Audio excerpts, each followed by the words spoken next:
Welcome to our new series where we unravel the story of light.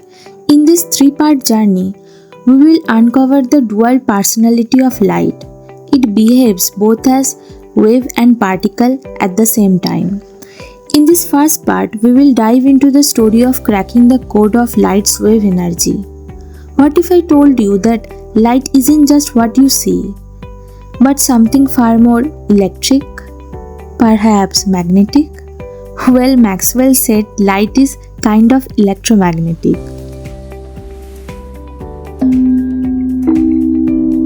However, before Maxwell, just like sound, light was understood as a mechanical wave.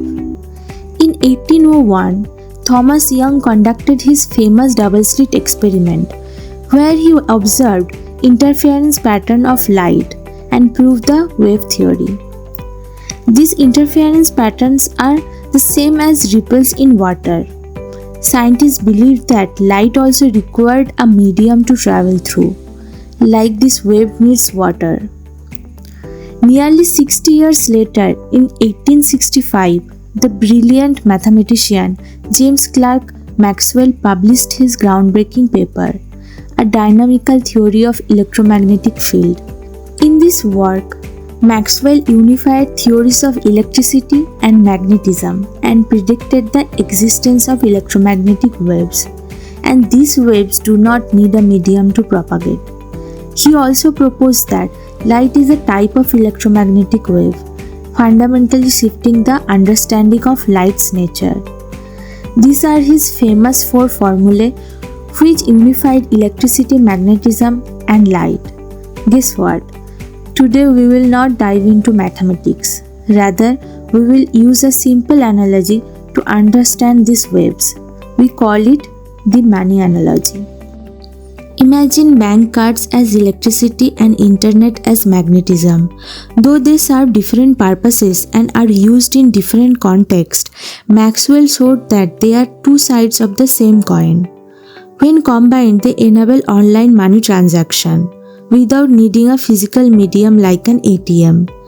These online money transactions are analogous to electromagnetic waves.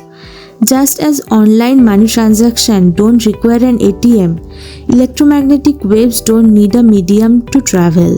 The online transaction transfer money from one place to another, and electromagnetic waves transfer energy through space.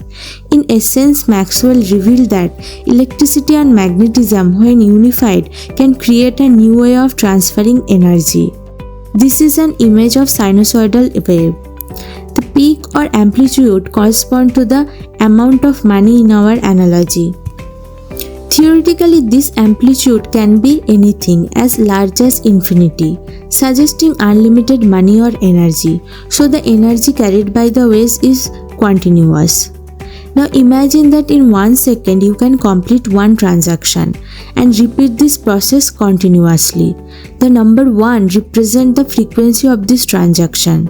Similarly, if you complete 2 transactions in 1 second, then 2 would be the frequency of your transaction process.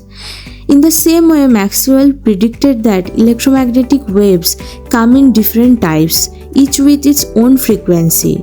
Just as you can have various transaction frequency, electromagnetic waves vary in frequency, leading to different types of waves with distinct properties. He also saw that speed of these online transactions are the same as light. Hence, he concluded that light must be a type of electromagnetic wave. To prove this theoretical wave exists, they had to capture them in action. Heinrich Hertz came up with a brilliant experimental idea. His setup was quite simple but ingenious. It consisted of a transmitter and a receiver in vacuum, both featuring similar metal balls separated by a small gap, known as the spark gap. When alternating high voltage was applied to the transmitter, it generated a spark.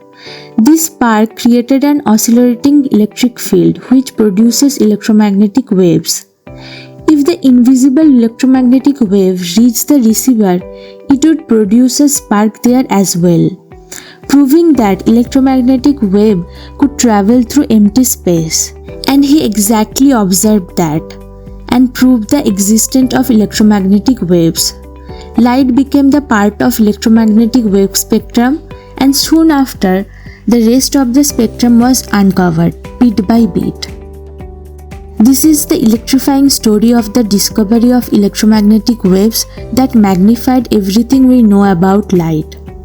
In the next video, I will tell the story of the birth of quantum mechanics and how it changes everything that we know about light again. If you like this video, please subscribe to my channel for more videos like this.